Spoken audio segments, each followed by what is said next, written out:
Chers amis téléspectateurs de TVL, bonjour et bienvenue dans Passé Présent, votre émission historique présentée en partenariat avec la revue d'histoire européenne.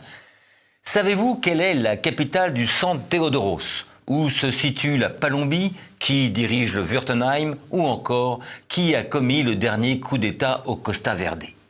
Si vous savez répondre à cela, c'est que vous êtes très fort en géopolitique. Mais en géopolitique imaginaire, enfin pas si imaginaire que tout cela, car comme nous allons le voir avec notre invité, si tous ces noms sont sortis de l'imagination d'auteurs de bande dessinée, ils n'en recouvrent pas moins souvent une réalité tangible.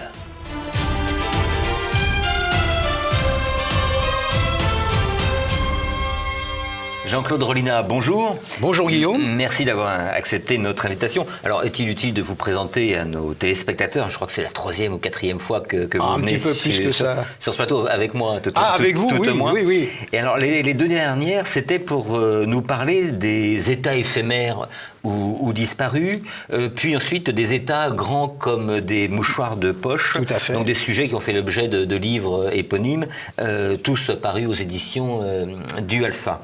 Alors, pour notre émission d'aujourd'hui, je dois dire que vous faites fort, car vous consacrez un ouvrage entier à des pays qui n'existent pas. Ils sont tous imaginaires. Tout à fait. Mais qui, pour certains d'entre eux, finalement, sont ancrés dans notre imaginaire collectif. Hein. Ils ont une épaisseur. Il suffit d'évoquer, par exemple, la Moldavie pour s'entendre répondre « Ah oui, mais je connais, c'est où déjà ? C'est quoi la capitale ?» Donc, une première question, est-ce que la bande dessinée frappe à ce point nos imaginations, notre esprit, finalement, peut-être plus que les romans ? Alors, les romanciers, les cinéastes et les auteurs de BD ont tous utilisé, bien entendu, le thème du pays imaginaire. Pourquoi ? Ça leur donne une immense liberté et ça leur permet, si vous voulez, de faire passer des messages avec des clins d'œil d'une façon très humoristique, par exemple avec Hergé ou Franquin, l'un avec les généraux Alcazar, Tapioca et compagnie, et l'autre avec le général Zantas en Palombie. Bon, vous avez évoqué la Moldavie, alors là, Hergé a fait très fort, puisque nous avons une Moldavie qui connaît deux époques, celle de l'entre-deux-guerres, où évidemment, ce royaume imaginaire tente de survivre aux grands méchants de la Bordurie qui veulent l'annexer. Et là, on découvre tout à fait que derrière la Bordurie, c'est l'Allemagne hitlérienne qui voudrait enchlousser la petite Autriche, la Moldavie étant le fauné de l'Autriche. En réalité, elle n'est pas tout à fait le fauné de l'Autriche, car la Moldavie est un pays des Balkans. Il suffit de regarder les dessins et de voir l'écriture cyrillique, par exemple, qui figure sur certaines maisons.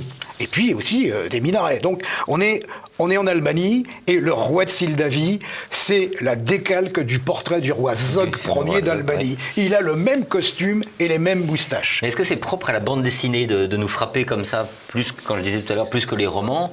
Je parlais de tous ces pays imaginaires issus de BD qui sont vraiment, eux, dans notre imaginaire collectif. Les pays imaginaires de romans, il y en a moins finalement. Oui, alors, il y en a aussi parce que vous avez, par exemple, je vais prendre Jean Lartegui, l'immense Jean Lartegui, qui s'est rendu célèbre par ses romans au sujet de l'Algérie, et lui, il s'est lancé aussi dans une aventure romanesque se déroulant en Amérique latine, au Costa Verde. Le Costa Verde, nom qui a été repris plus tard, on en reparlera par Jean Van Hamme notamment. Et ce Costa Verde, c'est le Nicaragua, parce que Lartegui était allé en Amérique centrale pour une série de reportages pour Paris Match, et évidemment le Nicaragua avec son dictateur Somoza était une caricature. Donc il synthétisait le personnage, tous les types de tyrannos. Mais la réalité dépasse souvent la fiction, surtout en Amérique du Sud d'ailleurs. En Amérique du Sud. Donc là, si vous voulez, c'est le premier romancier dont le nom me vient à l'esprit. Mais la bande dessinée, ça parle plus parce que y a le dessin. Bon, là, et le dessin, si vous voulez, est frappant. Alors, vous avez les tenants de la ligne claire, comme Hergé, Jacobs, Jacques Martin, l'auteur d'Alix, le héros de l'Antiquité. Et puis, vous avez d'autres plumes, comme par exemple William Vance, dessinateur, qui lui a un trait plus moderne. Et vous avez une évolution de la bande dessinée qui est phénoménale. Avant, c'était assez statique, si vous voulez. Si vous prenez toute première bande dessinée de Tintin, on voit le personnage de face ou de profil, c'est tout. Aujourd'hui, la bande dessinée, c'est du cinéma sur du papier. Oui, c'est des vrais storyboards. Absolument, vous avez utilisé le mot qui convient. Donc, il y a une évolution considérable. Bon, et puis alors, il y a différents styles, évidemment, de dessinateurs. Hein, vous avez ceux donc qui se réclament de la ligne claire, notamment Edgar P. Jacobs avec Black et Mortimer, mais avec des ombres, alors que chez Tintin, initialement, il n'y a pas d'ombre, c'est les couleurs à plat bien nettes qui claquent. Et puis, vous avez les autres dessinateurs dont on pourra parler tout à l'heure, Desnoyers, avec Jean Van Hamme, qui fait un héros qui s'appelle Wayne Shelton, qui est propulsé dans des contrées très caractéristiques. Et là, le dessin, si vous voulez, est très figuratif. Et vous avez même des coloristes qui deviennent de véritables aquarellistes, parce que vous avez des œuvres, objectivement, on peut dire que certaines bandes dessinées sont des véritables œuvres d'art. C'est pour rien qu'on l'appelle le 9e art. Le 9e art. Et alors, l'introduction de la politique dans la bande dessinée, pays imaginaire ou pas pays imaginaire, elle date de quand? Écoutez, on peut dire que c'est Hergé qui a été l'initiateur.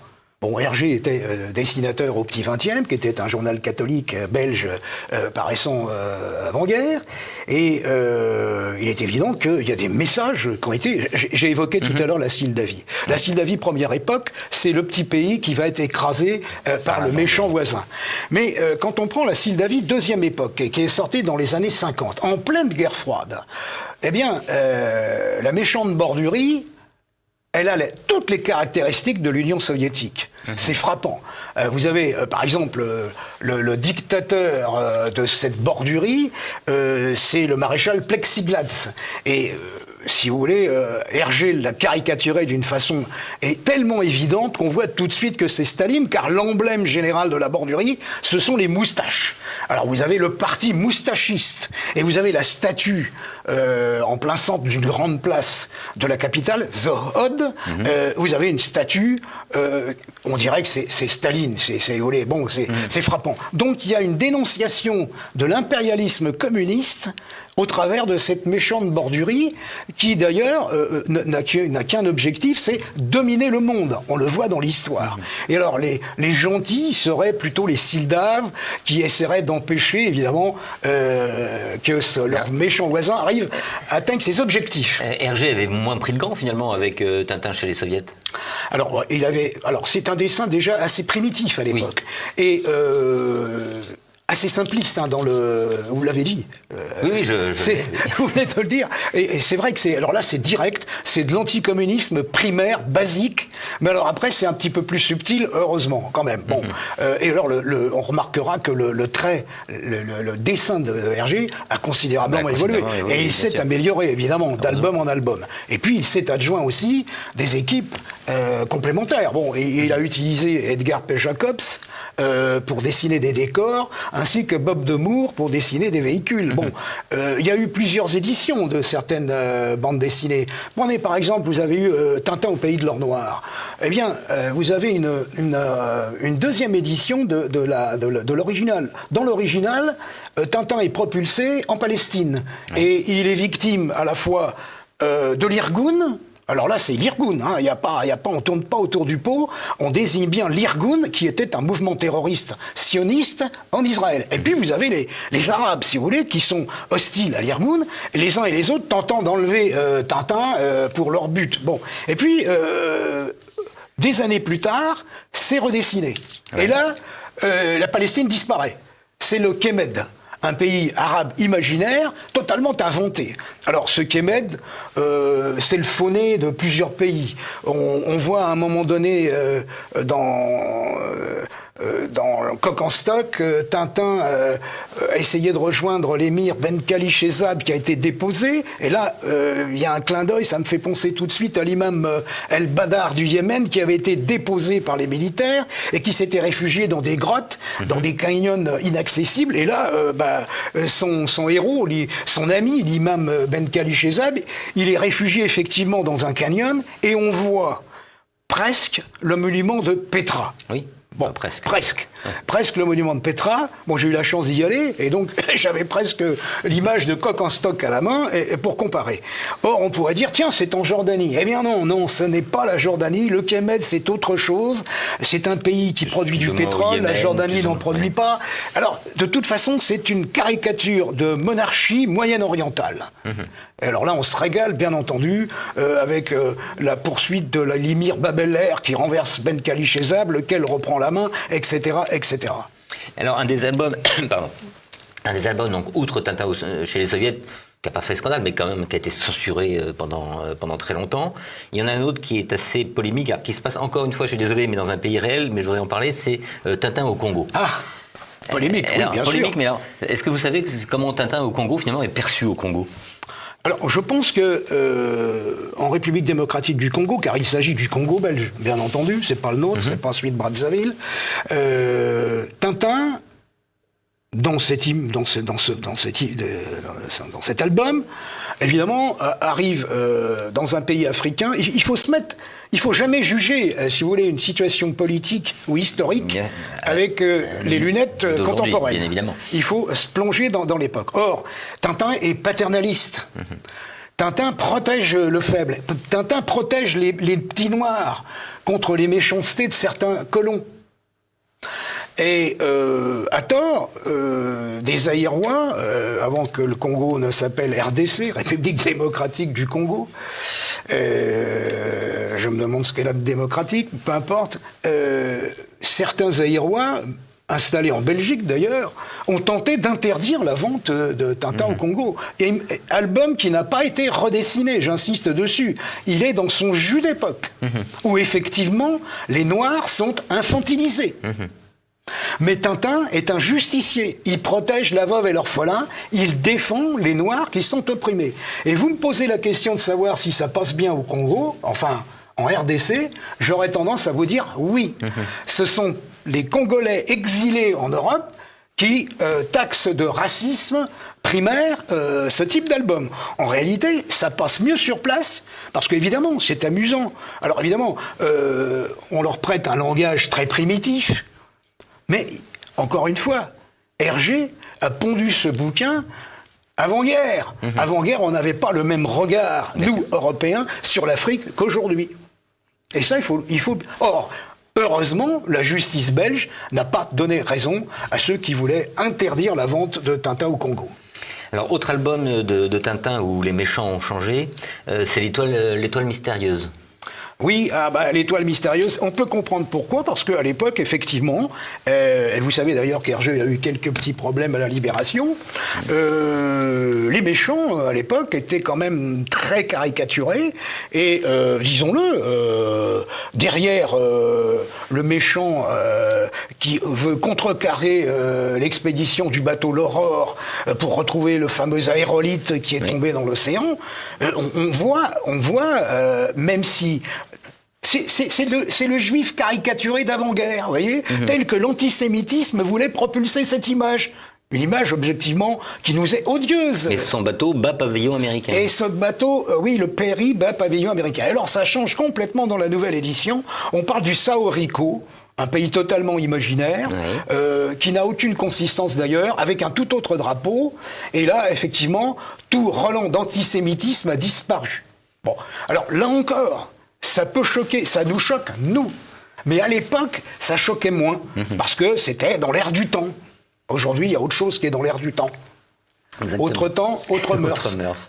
Et alors, il y a une constante dans la bande dessinée. Là, on a parlé que de Tintin, mais on va parler également de Spirou, de Bugs Bunny, il y en a beaucoup d'autres, de 13. Il y a un continent, finalement, c'est un vrai festival, dites-vous, c'est l'Amérique du Sud. Ah, c'est l'Amérique latine. Visiblement, l'Amérique latine attire le scénariste de bande dessinée. Pourquoi ? Oui.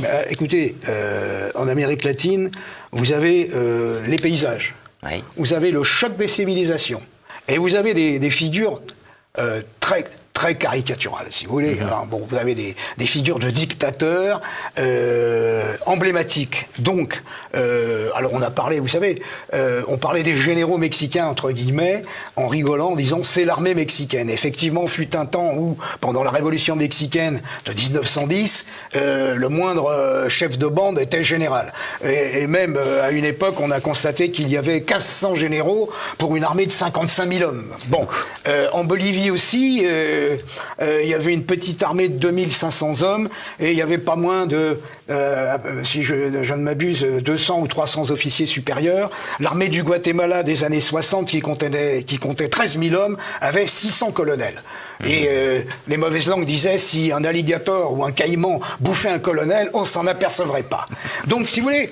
Et puis alors, il y a eu tous ces dictateurs, alors des grandes figures, des hommes forts, des hommes à poigne. J'avais fait un bouquin là-dessus, d'ailleurs. Alors là, plus difficile à caricaturer, Perón, par exemple. Beaucoup plus difficile à caricaturer qu'un général Stroessner, peut-être, ou qu'un colonel Pérez Jiménez au Venezuela, qu'on appelait Tom Pouce parce qu'il était tout petit, et donc il mettait des hauts talons pour hausser...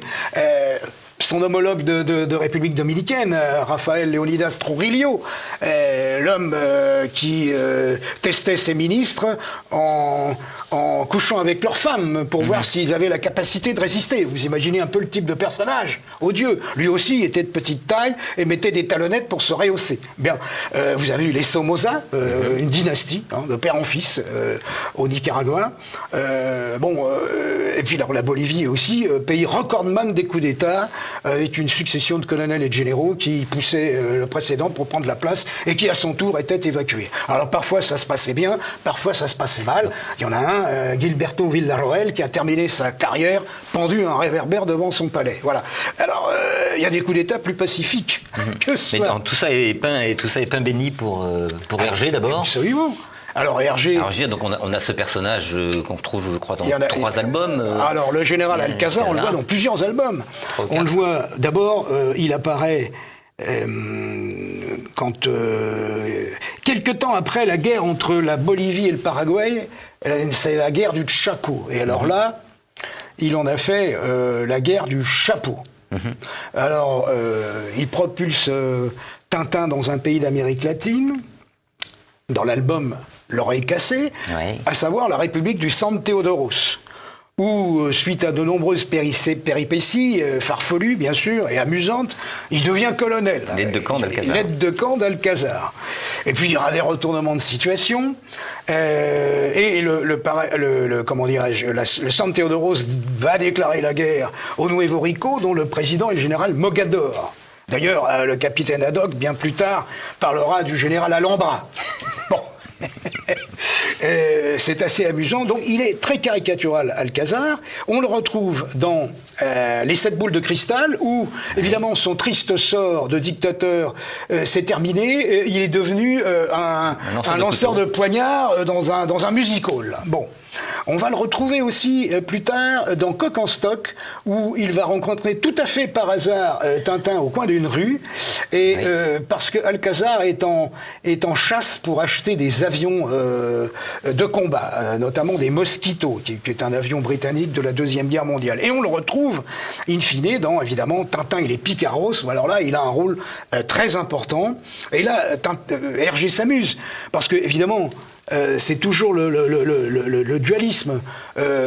Alcázar, Tapioca, Alcázar, c'est-à-dire l'un renverse l'autre et à son tour va être renversé. Alors, on découvre le général Alcázar non plus dans une tenue rutilante, dorée sur tranche, mais on le découvre en tenue de guerrieros, et visiblement Hergé s'est inspiré de la révolution cubaine, puisqu'il donne tout à fait un look de maquisard castriste, avec un gros cigare. Avec un gros cigare et les casquettes et les rangers à ces guerrieros et à Alcázar. Et Alcázar, il y a une image très frappante. À la fin, si vous voulez, on voit un soldat d'Alcázar en uniforme de guerrieros qui patrouille avec une matraque à la main. Derrière, il y a une image de taudis. Et avant, on avait la même image de Todi, mais avec un soldat du général Tapioca en uniforme américain. Voilà. Donc, vous voyez, c'est le clin d'œil. C'est pour dire que, quel que soit le régime, c'est toujours pareil pour le peuple. Hein. Voilà, ça, c'est le message qui est délivré par Hergé. Mais alors, ce qui est amusant, c'est que dans L'Oreille cassée, il s'inspire tout à fait d'un événement historique. De la réalité, c'est ça qui est intéressant. En 1932-1935, le Paraguay et la Bolivie s'affrontent pour la conquête d'un désert, d'un désert subtropical où, paraît-il, il y aurait du pétrole. Et alors là, vous avez la British Petroleum et la Standard Oil qui chacune prennent un pays comme poulain. Paraguay, Bolivie. Donc là, nous sommes dans la réalité. Et nous sommes dans la réalité. Et là, ils s'affrontent pour la conquête de ce territoire qui serait riche en pétrole. La réalité, eh bien, nous apprendra qu'en fin de compte, il n'y a pas de pétrole du tout et qu'on a envoyé des soldats des Andes se battre et mourir pour rien, alors que les Paraguayens, eux, étaient sur un terrain qui leur était favorable, un terrain de basse altitude, moite, et c'est eux qui se sont emparés de la plupart de ce territoire du Chaco, mais vide de tout pétrole. Et là, dans L'Oreille cassée, eh ben, écoutez, Alcazar, c'est le San Teodoros, Tapioca, c'est le Nuevo Rico, nouveau riche, c'est amusant. Il y a bien le Costa Rica, hein, Autriche. Bon, donc il a fait Nuevo Rico. On sent là qu'il y a un petit jeu de ping-pong là. Bon, et puis évidemment, ils s'affrontent pour une conquête imaginaire, bien entendu, d'un territoire imaginaire, supposé aussi être riche en pétrole, parce que Hergé, là aussi, va s'inspirer de personnages authentiques, notamment le marchand d'armes. Le marchand d'armes, Basile Zaroff, qui dans l'entre-deux-guerres, effectivement, était un fournisseur de munitions. Et là, et de canons, et dans la bande dessinée, on voit la décalque de ce personnage qui fait la navette entre les deux capitales et qui fournit autant de canons à l'un et à l'autre. Et là, si vous voulez, on est en pleine actualité. On est en pleine actualité. Les puissances qui produisent de l'armement n'ont pas toujours la pudeur d'éviter de fournir l'un qui va taper sur l'autre. Hein, vous avez des pays qui fournissent à tout le monde. Qui fournissent les deux, bien sûr. Alors, il y a un autre auteur qui s'est inspiré de l'Amérique du Sud, c'est Franquin, avec le personnage beaucoup plus fantaisiste de Spirou et de son compagnon Fantasio. Oui, Fantasio, et vous oubliez un tout petit personnage, un petit personnage... le Marsupilami. Oui, le Marsupilami, ça c'est un personnage emblématique, et puis ils ont ici un petit écureuil qui s'appelle Spip. Voilà. Bon. Ça. Et alors, ils vont s'apercevoir en allant en Palombie. Alors voilà, donc Spirou, lui, donc c'est la Palombie. Pareil, alors est-ce que c'est la Colombie? Vous allez nous, alors, la Palombie, difficile. C'est l'Amérique du Sud ou l'Amérique centrale? C'est très difficile à déterminer. En tout cas, quand on regarde bien les images, il faut bien regarder. Bon, d'abord, on est dans un pays de langue espagnole, donc ça écarte complètement le Brésil. D'accord. Bon. Ensuite, c'est un petit pays quand même. Et alors, il y a un volcan qu'il baptise le Sombrero. Ben écoutez, moi j'ai vu la même chose au Guatemala. La même forme. Alors j'aurais tendance à dire, c'est le hasard, parce que Hergé n'est pas allé au Guatemala pour c'est pas Hergé, c'est Franquin. Pardon, Franquin n'est pas allé au Guatemala pour dessiner, je présume, son volcan. J'aurais tendance à dire que c'est plutôt en Amérique centrale, parce que c'est un petit pays. En Amérique latine, quand même, à part l'Équateur, qui est de superficie modeste, ce sont quand même des États de taille importante. C'est espagnol, il n'y a pas photo, puisqu'on parle en espagnol, les devantures des boutiques, etc. Et alors, le général Zantas, on s'en apercevra après, est le cousin de Fantasio, Zantas. Et alors, ce général Zantas a pris le pouvoir à l'issue d'une révolution et a instauré un régime dictatorial. Alors là, c'est un clin d'œil, j'allais dire presque à l'Allemagne hitlérienne. Pardonnez-moi, donc là on est dans le premier album, il y a 4 albums. Il y a plusieurs, oui. Alors, il s'appelle comment ce premier album? C'est Tintin en Palombie. J'ai un trou de mémoire. On retrouvera. Vous avez après, alors le tout premier, c'est Spirou et les héritiers. Dans Spirou et les héritiers, on découvre la Palombie. Après, il y a un deuxième album, et puis il va y avoir troisième et quatrième avec Zorglub, qui est un personnage douteux. Alors là, on va s'en écarter un petit peu de la caricature latino-américaine. Franquin d'abord était un homme penchant à gauche, alors que symétriquement, on peut dire qu'Hergé penchait plutôt à droite. Et Franquin était plutôt pacifiste. Et le but de Fantasio et de Spirou, indépendamment du fait qu'ils doivent, comment dirais-je, s'occuper du marsupilami dans cet album, personnage récurrent, hein, le marsupilami, dans tous les albums de Spirou, à partir du moment où ils en ont fait la découverte, dans Spirou et les héritiers, cet animal ne les lâchera pas. Il y a eu un film d'ailleurs qui a été fait... par Alain Chabat. Voilà. Et ce dictateur Zantas, écoutez, c'est une caricature de général hitlérien. Oui, mais que vient faire un général hitlérien en Amérique du Sud? Alors, c'est une caricature. Écoutez, en Amérique du Sud, il y a eu, par exemple, j'ai cité tout à l'heure le Paraguay et la Bolivie, quand ces deux pays se sont affrontés, chacun avait des conseillers militaires. La France conseillait le Paraguay, les Allemands conseillaient la Bolivie. Bon. Et donc, il y a eu énormément d'Allemands qui sont venus en Amérique latine, notamment, il faut bien le dire, en Argentine, d'anciens pilotes de guerre du Reich qui sont venus en Argentine. Et donc, le personnage de Zantas est l'archétype du dictateur, qui fait des discours à la Hitler, si vous voulez, ou à la Mussolini, pour... comment dirais-je, stimuler son peuple, galvaniser son peuple. Bon, et le but de Spirou et Fantasio, évidemment, c'est de détruire les desseins agressifs de ce dictateur qui veut s'emparer des richesses d'une voisine qui s'appelle le Guaracha. Là, alors, Franquin s'est amusé, il aurait pu utiliser la samba, mais d'autres auteurs, notamment Will avec Tif et Tondu, ont utilisé la samba pour faire un pays imaginaire, le Samba-Raguay. Bon. Alors, vous voyez, alors lui, il a utilisé le Guaracha, qui est une danse cubaine, voilà, tout simplement. Mais phonétiquement, ça sonne bien. El Guaracha, voilà, hein, vous voyez. Et donc, alors vous disiez, en termes de dessin, les uniformes ressemblent à quoi les uniformes du général Zantas sont vert olive. Ils sont verts. Oui. Et alors, surtout, ce qui est emblématique, c'est l'insigne. L'insigne général de cette armée palombienne, c'est un aigle, c'est un aigle, bon, on dirait plus un perroquet qu'un aigle, qui tient un sabre dans ses serres. Et là, écoutez, objectivement, il y a un petit clin d'œil avec la Wehrmacht. Hein. Bon, en plus, l'uniforme est vert. Bon, et les casquettes sont impressionnantes, les visières noires glacées, et alors des casquettes avec cet écusson sur le front devant. Objectivement, il y a un clin d'œil, avec l'armée allemande de la Deuxième Guerre mondiale.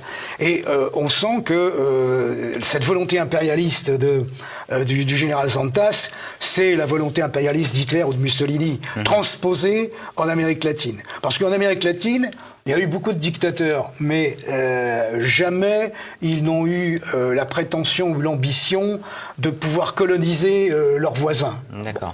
Au XXe siècle. Oui. Au XIXe siècle, c'est totalement différent, puisque par exemple, vous avez eu la grande guerre de la Triple Alliance entre l'Uruguay, le Brésil, l'Argentine, pour écraser le Paraguay. Donc là, effectivement, mais au XXe siècle, vous n'avez pas ça du tout. Vous n'avez pas. Là, il y a un conflit sous-jacent, paraît-il, entre le Venezuela et la Guyana au sujet de la province de l'Esquecibo, qui là encore est riche en pétrole. Vous voyez, ça nous quitte pas, ça non plus. Hein. Bon, alors je ne sais pas ce que le tyranno Maduro sera capable de faire. Bon, je pense que les États-Unis ont déjà dû dire halte là. Mais vous voyez, la thématique est toujours la même. Et donc, Franquin, Hergé, tous ces auteurs-là se sont inspirés de faits réels. Et on voit que ces faits réels se perpétuent dans d'autres circonstances, avec d'autres acteurs. Nous allons rester en Amérique du Sud avec un autre héros qui s'appelle 13. Scénario de Van Hamme. C'est ça. Donc là, c'est encore un pays imaginaire en Amérique du Sud. C'est un pays imaginaire qui s'appelle le Costa Verde. Nous y avons fait une allusion tout à l'heure. Et effectivement, là aussi, il y a un dictateur qui est une caricature du colonel Pérez du Venezuela. Hein. C'est un petit personnage rondouillard, pas très haut sur pattes, libidineux, voilà. Bon, et dont son âme damnée, le colonel dont j'ai oublié le nom, qui commande les services secrets, veut se débarrasser. Et 13, qui est un personnage... ça s'étale sur 20 ans. Hein. les aventures de 13. Ça s'étale sur 20 ans. Or, le Costa Verde, c'est qu'une petite partie. Bon. Et il se fait que 13 va apprendre, en recouvrant partiellement la mémoire, parce qu'il est amnésique, va s'apercevoir qu'il a été non seulement amoureux de la fille d'un président renversé, mais qu'il a été aussi El Cascador, c'est-à-dire un leader charismatique de la rébellion et des maquisards. Voilà, il va s'en apercevoir après. Et alors donc, au travers de toutes ces aventures, on découvre un pays d'Amérique latine avec ses jungles, ses villages un petit peu sordides. Donc là, on n'est plus du tout dans la fantaisie avec... non, c'est réaliste. Ouais. Alors, si vous voulez, oui, c'est imaginaire. Le scénario est complètement voilà, imaginaire. Sinon, mais le pays... On n'est pas dans le comique, je veux dire. On n'est pas dans le comique. Le pays, le Costa Verde, a comment dirais-je, une présence beaucoup plus forte que les pays... amusants, qui ont été créés par les auteurs que nous avons cités précédemment. Alors là, c'est du sérieux, j'allais dire. Hein. Mais ça n'existe pas, le Costa Verde. Mais ça pourrait être le Guatemala, ça pourrait être le Nicaragua, ça pourrait être le Honduras. C'est toujours le même schéma. C'est en Amérique centrale, vous pensez? Ah oui. C'est toujours le tyranno qui va être renversé par les aspirants dictateurs, bien entendu. On va changer encore de héros avec. On va en prendre 4 d'un coup. Enfin, ils font le même boulot. Il y a Buck Danny et ses deux coéquipiers. Ouais, Tumbler, Sonny Tucson. Et puis Tanguy la Verdure. Tanguy la Verdure. Deux aventures. C'est la concurrence là. C'est la concurrence. Et vous avez même un autre héros, Dan Cooper, qui a été créé par Albert Weinberg dans Tintin dans les années 50, qui lui est un pilote canadien. Mais il ne le propulse pas tellement dans des pays imaginaires, alors que Buck Danny et Tanguy et la Verdure vont aller dans des pays imaginaires. Les scénaristes de Buck Danny sont... Alors, c'est Jean-Michel Charlier. Jean-Michel Charlier, qui était lui-même pilote, d'ailleurs, et qui a scénarisé pas mal de bandes dessinées. Et puis le dessinateur de... C'est Hubinon. C'est comment il s'appelait? Victor Hubinon. Victor Hubinon. Alors que, comment dirais-je, Tanguy et la Verdure, c'est toujours le scénariste Charlier, mais le dessinateur, c'est J.G. Voilà, bon. Et donc on a le même scénariste. On a le même scénariste pour ces deux aventures, mais il était pilote, je vous rappelle. Oui. Donc, ayant été pilote, il était bien placé pour... Or, Tanguy et la Verdure, c'est l'armée de l'air française, hein. Cocorico. Alors que Buck Danny, c'est l'US Air Force. Alors là, dans toute sa splendeur, si je peux dire. Alors, mais tous ces aviateurs-là vont voyager aussi dans des pays imaginaires. Alors, au début, Buck Danny et ses coéquipiers font la guerre contre le Japon. Entre parenthèses, à l'époque, quand on était enfant, on pouvait lire qu'ils attaquaient ces salles jaunes, ces sales faces de coin, entre guillemets. Des propos racistes, à caractère raciste évidemment, qui aujourd'hui feraient hurler, à juste titre sans doute. Mais à l'époque, si vous voulez, ça choquait personne. Bon, le japonais c'est le méchant, bien entendu. Bon, et il était d'ailleurs caricaturé en méchant. Et puis petit à petit, ça évolue. Ces 3 pilotes, Buck Danny, colonel, Tumbler, capitaine, Tucson, lieutenant de l'US Air Force, sont démobilisés.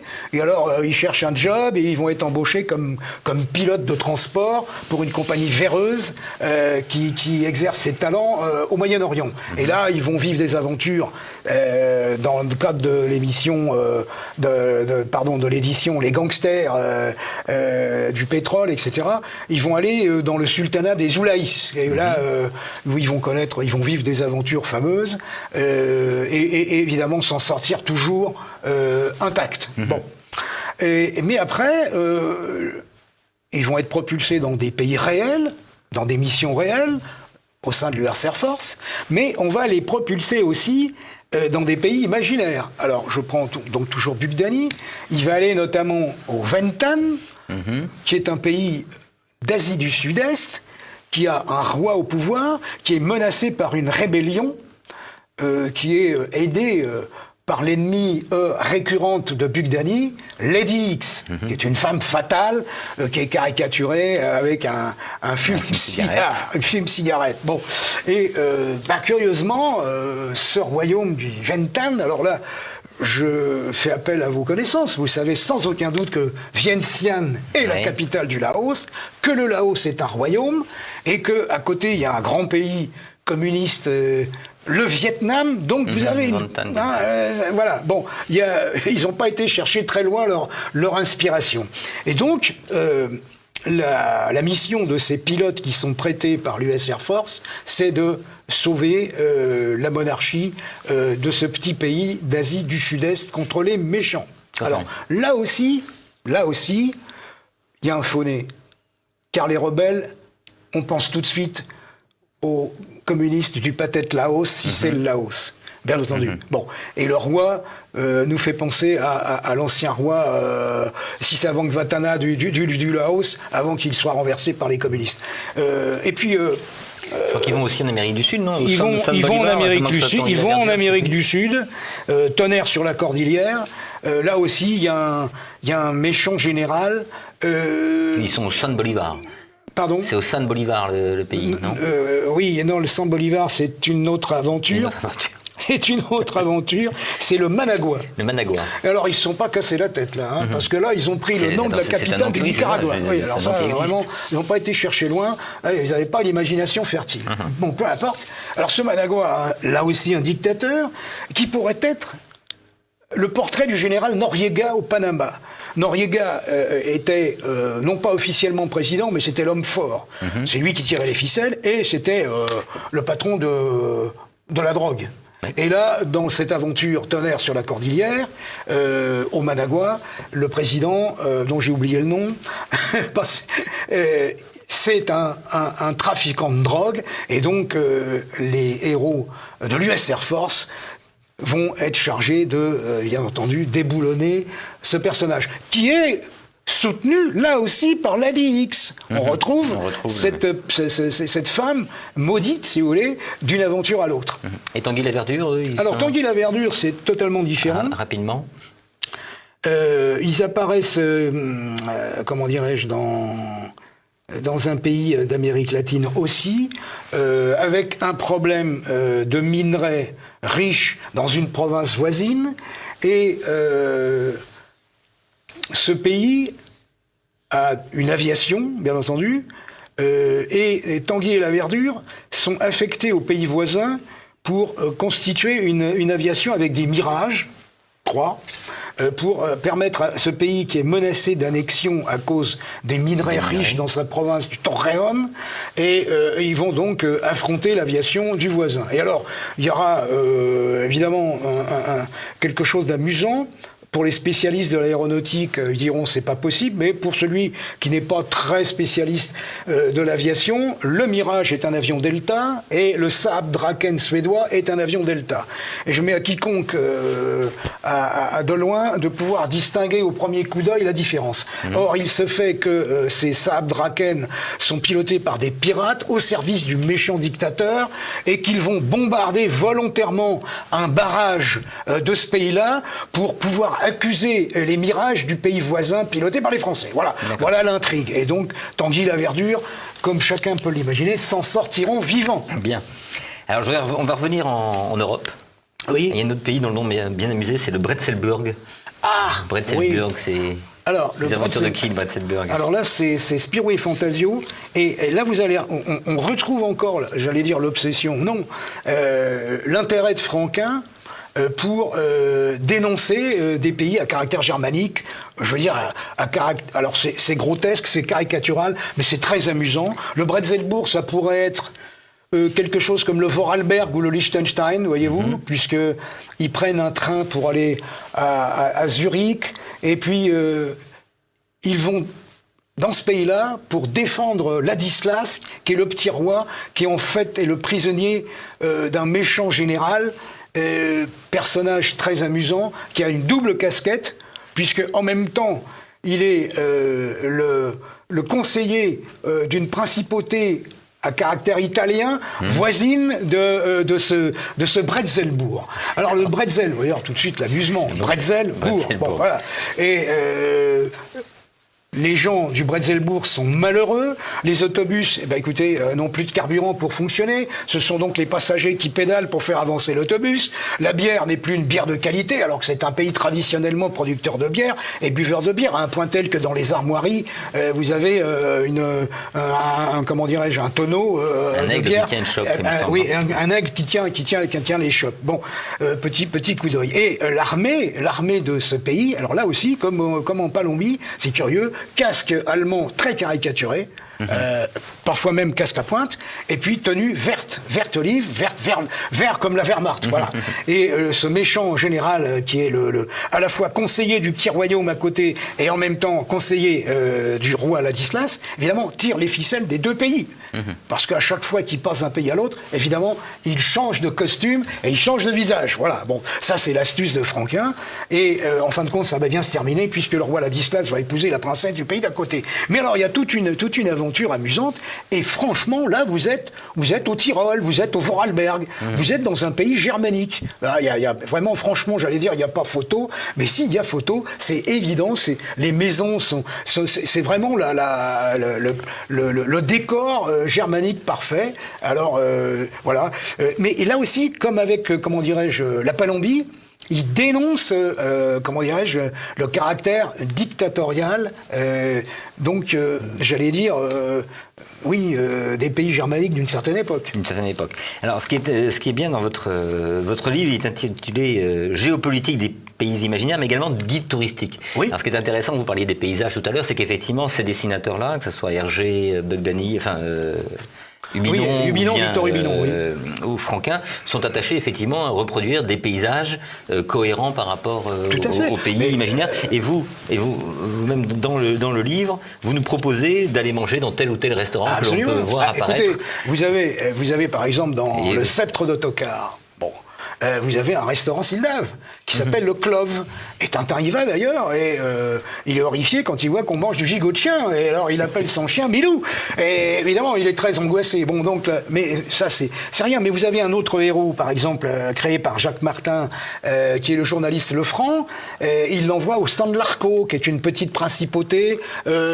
Qui pourrait être un mix de Saint-Marin et de Monaco. Bon, là aussi, vous avez des 1000 détails, des plaques de rue, des marques d'automobiles, des boutiques, vous pouvez faire vos achats, des restaurants, vous pouvez aller déjeuner. Vous avez moult détails qui permettent presque à un auteur qui s'intéresse à cette chose-là comme moi, de faire minimaliste, un petit guide touristique. Pas le guide vert non plus, mais...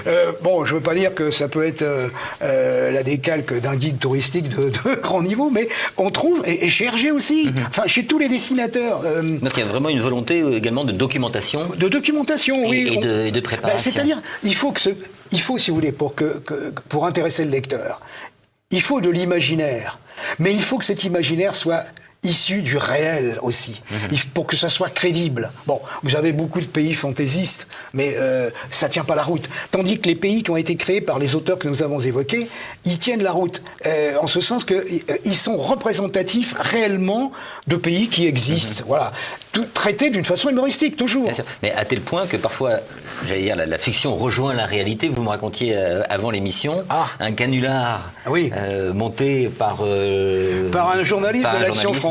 Alors écoutez, vous avez un pays... On va conclure là-dessus. On va conclure là-dessus. Vous avez un pays qui s'appelle la Moldavie, qui a été créé par Eddie Pape, un dessinateur du journal Spirou, avec son héros Jean Valardi. Mais...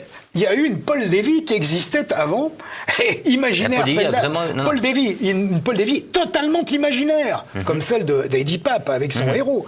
Cette Moldavie imaginaire a été créée par un journaliste qui s'appelait Alain Mellet, qui était un journaliste de l'Action française, journal de Charles Maurras, et qui a piégé des socialistes, notamment un député, Charles Boutet, député SFIO, donc tout ça c'est avant-guerre, et ce journaliste avait lancé une pétition pour délivrer, pour sauver ces pauvres Moldaves qui risquent d'être exterminés et qui sont menacés de famine, etc., etc. Et alors ce fameux Boutet, qui devait se prendre sans doute pour un Bernard-Henri Lévy avant l'heure, avait lui à son tour lancé tout un manifeste, une pétition battant le tambour pour rameuter la population, pour militer en faveur de ces pauvres Moldaves qui étaient effectivement martyrisés. C'est dire qu'à l'époque, à l'époque, il y avait effectivement, il n'y avait pas Internet. Il n'y avait pas Internet. Mais quand même, il est tombé, ce député de gauche est tombé en plein, non pas dans la potion magique, là, mais dans une potion satanique, parce que là, il s'est fait avoir dans les grandes largeurs. Voilà. Ça, c'est amusant. Et donc, c'était le nom, la Moldavie a été repris. Le nom a été repris après par le dessinateur dont j'ai parlé, qui envoie son héros Jean Valardi, là encore, dans une dictature de l'Est, monstrueuse, puisqu'elle veut utiliser le rayon de la mort pour dominer sur la planète. Voilà.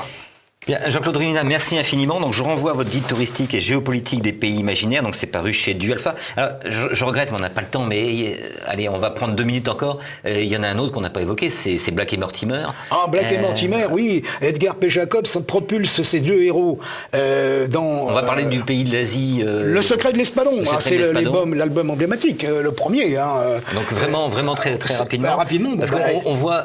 C'est l'Empire asiatique. C'est l'Empire asiatique. Mais en même temps, ça ressemble au Tibet. La capitale, c'est Lhasa. Qui est pourtant un pays... Oui. Ben, vous avez là encore, toujours le méchant, l'empereur Bassam Dandu, qui est l'empereur à vocation pour lui mondialiste. Il veut s'emparer de la planète entière. Et alors, il détruit les capitales européennes. Vous voyez, c'est très saisissant, très réaliste. Donc pour vous, c'est le Japon plutôt? C'est le Japon d'avant-guerre? C'est la Chine de Mao? Si vous voulez, l'Empire asiatique, c'est la Chine, mais l'esprit, c'est le Japon, l'esprit conquérant. Parce que le Japon, quand même, pendant des années, a été la puissance conquérante de l'Océanie et de l'Asie. Bon, faut bien le dire. Donc, le stop a été marqué par les Américains. Et là, ce sont 2 Anglais qui vont, grâce à la base secrète qu'ils ont dans le détroit d'Ormuz, qui est à la mode en ce moment, dans le détroit d'Ormuz, qui vont, grâce à leur base secrète et à leur espadon, un avion génial inventé par Mortimer, vont détruire, avec l'arme atomique, la puissance de Bassam Dandu. Empire asiatique, c'est l'Empire asiatique. Et en plus, cet espadon, effectivement, qui ressemble aux premiers avions à action, tout à fait. Les premiers prototypes. Oui. Bien, mais écoutez, on va finir là, mais j'envoie vraiment les téléspectateurs, à votre ouvrage. Ça fourmille d'anecdotes, il y a vraiment une documentation incroyable. Je ne sais pas combien vous avez de bandes dessinées chez vous. Non, mais on aurait pu évoquer plein d'autres héros, il y en a plein d'autres, et plein d'autres pays aussi. Voilà, donc guide touristique et géopolitique des pays imaginaires de la bande dessinée aux éditions Du Alpha. Jean-Claude Ruina, merci infiniment, c'était passionnant. C'est moi qui vous remercie. Vous allez retrouver maintenant Christopher Lann et la petite histoire, mais avant, vous n'oubliez pas de cliquer sur le pouce levé sous la vidéo et de vous abonner bien sûr à notre chaîne YouTube. Merci et à bientôt.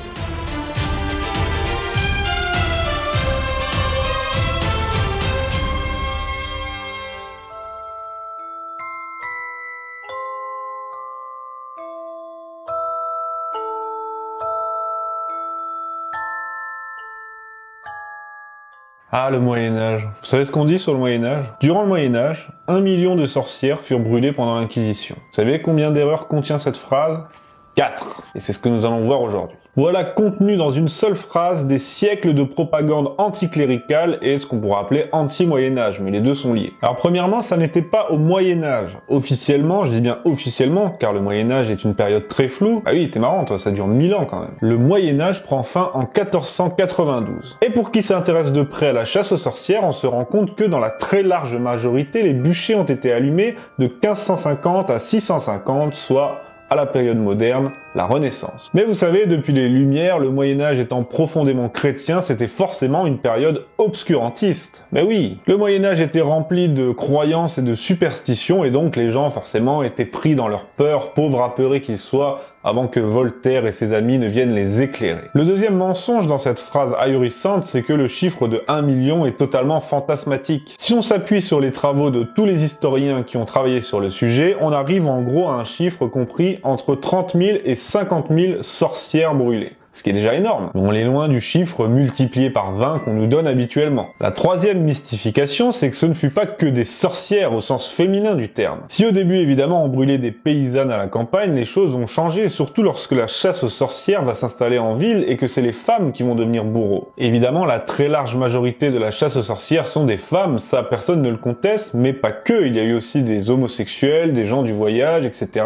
et des hommes qu'on prenait tout simplement pour des sorciers. Quatrième mensonge, et c'est sans doute le plus gros après celui qui place la chasse aux sorcières au Moyen-Âge, elle aurait été le fait de l'Inquisition. Là aussi, c'est une mystification mue évidemment par l'anticléricalisme car les sorcières étaient poursuivies et brûlées par des tribunaux laïques. La procédure était inquisitoire, certes, mais pas inquisitoriale et c'est toute la différence. Mais quelle est-elle cette différence? Si on parle de l'Inquisition avec un I minuscule, on parle de la procédure inquisitoriale qui était une enquête. Si on parle de l'Inquisition avec un I majuscule, cette fois on parle du tribunal ecclésiastique qui était en charge de la lutte contre l'hérésie. ce qui n'a rien à voir. Et déjà, il faut dire qu'avant la procédure inquisitoriale, les procès en général se déroulaient selon la procédure accusatoire. C'était au plaignant d'apporter les preuves de ce qu'il avançait, et s'il ne parvenait pas à le faire, il devait dédommager celui qui l'accusait. Dans la procédure inquisitoire qui a remplacé la procédure accusatoire, c'est l'autorité qui prenait en charge les procès, et cette fois, on enquêtait sur l'accusé. C'était à l'accusé de se dédouaner des charges qui pesaient sur lui, à condition que les dénonciations soient suffisantes, évidemment.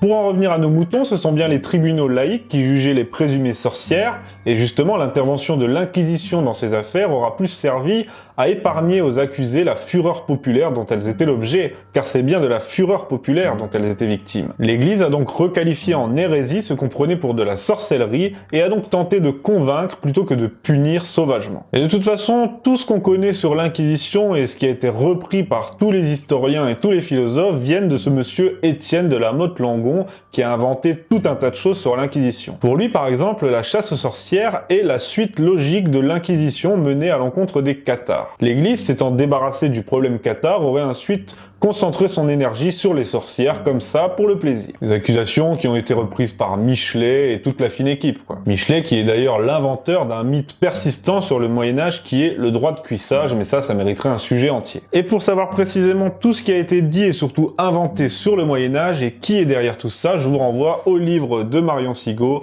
La chasse aux sorcières et l'Inquisition. Salut Marion. Donc on a vu que c'était des tribunaux laïques, on a vu que ça n'était pas au Moyen-Âge, on a vu que ça n'était pas que des femmes, on a vu que l'Inquisition n'avait rien à voir ou presque là-dedans, mais surtout ce qu'on oublie de dire, c'est que l'immense majorité des sorcières ont été brûlées en pays protestants, sur lesquels l'Inquisition n'avait bien sûr aucune prise puisqu'elle était issue de l'Église catholique de Rome. Déjà, l'émergence de la Réforme à la fin du Moyen-Âge a entraîné tout un tas de doutes et de peurs dans la population. Il n'y avait plus de repères, la foi était en recul et partout on craignait le diable et ses vilaines créatures. Non seulement il y avait des démons partout, mais ils étaient secondés par des humains, les sorciers et les sorcières. Car la peur de la sorcière, profondément, c'est la peur du diable. Et évidemment, dans une société tiraillée par la peur, comme toujours, on cherche un bouc émissaire.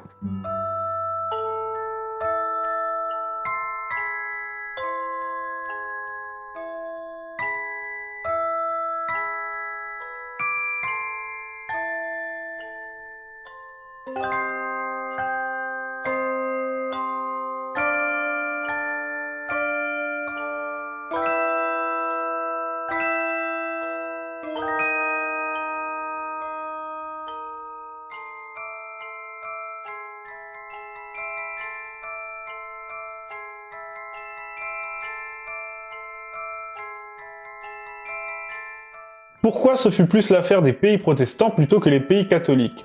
Pas parce que les protestants sont plus méchants, mais surtout parce qu'il n'y avait plus d'autorité chez les protestants. Comme ils rejetaient l'Église et qu'il n'y avait pas d'intermédiaire entre Dieu et les hommes, évidemment, il n'y avait plus d'autorité morale supérieure pour réguler cette fureur populaire. Et c'est bien ça le problème, il fallait une autorité morale sévère et incontestable pour réguler tout ça. Ce fut, en France et dans les pays catholiques, le rôle de l'Église, et c'est pourquoi il y a eu beaucoup moins de sorcières brûlées. La chasse aux sorcières se termine officiellement le 25 avril 1672, au moment où le Conseil royal rend un arrêt qui interdit que l'innocence soit plus longtemps exposée à la calomnie et à l'avarice. Là encore, on voit que c'est une autorité supérieure, à savoir le roi et l'État naissant, qui met fin à ce phénomène devenu incontrôlable. En conclusion, pour reprendre un peu tous ces mensonges, la chasse aux sorcières n'a pas eu lieu au Moyen-Âge mais à la Renaissance, elle s'est d'ailleurs terminée au Grand Siècle, comme on vient de le voir.